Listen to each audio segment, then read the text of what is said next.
माँ चामुंडा के चरणों में प्रणाम, खेतश्वर भगवान के चरणों में प्रणाम।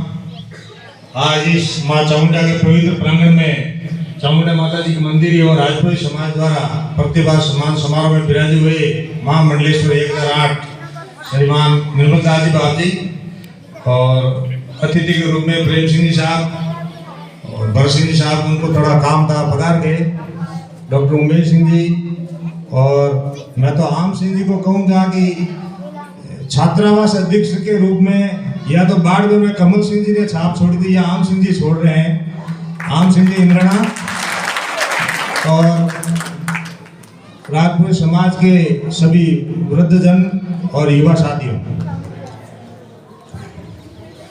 मेरे को कल गोपाल ने बताया था कि यहाँ आना है आपको, और उस कार्ड में मेरा नाम विशेष अतिथि के रूप में लिख देना। मैं यहाँ कोई विशेष नहीं हूँ, मैं आपके साथ का आदमी हूँ, यहाँ के हूँ, यहाँ का निवासी हूँ और आपका साथी हूँ।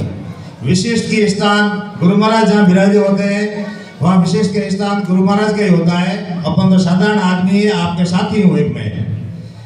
रही बात प्रतिभा सम्मान समारोह की, तो ये गांव स्तर पे प्रतिभा सम्मान समारोह होना बहुत बड़ी बात है। अभी आम सिंह जी कह रहे थे कि उपखंड स्तर पे, जिला स्तर पे कई कार्यक्रम होते हैं, लेकिन ये गांव स्तर पे प्रतिभाओं को सम्मान देना बहुत बड़ी बात है। इसके लिए मैं जितना भी सहयोग किया है भामाशाह के रूप में, युवा साथियों सभी को मैं धन्यवाद देता हूँ कि ऐसे कार्यक्रम आप हर वर्ष आयोजित करें।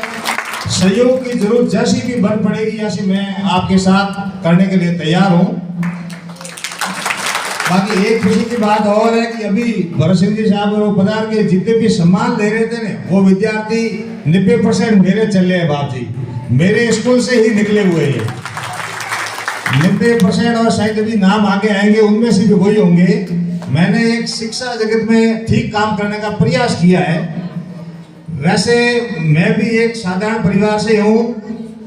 अभी भरत सिंह जी साहब और कह रहे थे कि हमारे भी एक शिक्षा के प्रति ऐसा कोई मोटिवेशन करने वाला, गाइड करने वाला मेरे भी कोई परिवार में नहीं था। ये जरूर मेरे फादर को पता था कि पढ़ेंगे तो ठीक होगा, तो मेरा एडमिशन 9th में चौपासी स्कूल जोधपुर में करवा दिया था। उस समय चौपासी में पढ़ने वाले इस एरिया में से कोई नहीं थे, हम 2-3 आदमी थे। तो मेहनत तो माता पिता की होती है। पिताजी हम किसान परिवार से हैं, तो यहाँ हमारे गाय भैंस के लोकड़ा उतार के यहाँ झोली भर के डाल के हमारे पॉकेट मनी पहुंचाने के लिए जोधपुर आते थे, ये मेरे को याद है।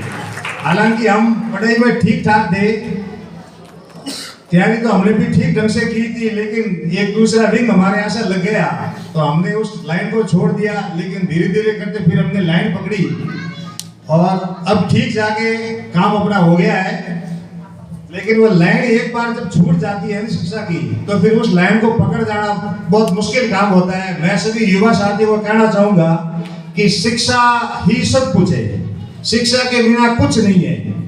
आप शिक्षा 8वीं 9वीं 10वीं करके सब देशावर की तरफ मूव करते हैं। राजपूत समाज में विशेष रूप से मैं अपने गांव की बात करता हूँ, सभी देशावर की ओर मूड बना लेते हैं। देशावर जाने की वनस्पत कॉलेज अब सिवाना में हो गया है, सीनियर स्कूल अपने गांव में हो गई है, सभी प्रकार के संसाधन हो गए हैं, और जो पढ़ेगा वो जरूर 100% आगे बढ़े, इसमें कोई दो राय नहीं। जिसका मैं तो इस उत्तम को देखता हूँ बहुत खुश होता हूँ कि मेरे पढ़े और एक अध्यापक है और मतलब अच्छा वक्ता है और ढंग से बात रखता है और ढंग की बात करता है। इस ढंग से अगर सभी पढ़ करके आगे बढ़ेंगे तो बड़ी खुशी की बात है। और रही किसी काम की बात, जैसा भी गुरु महाराज ने आदेश फरमाते हैं ऐसे काम करने के लिए मैं हमेशा तैयार रहता हूँ।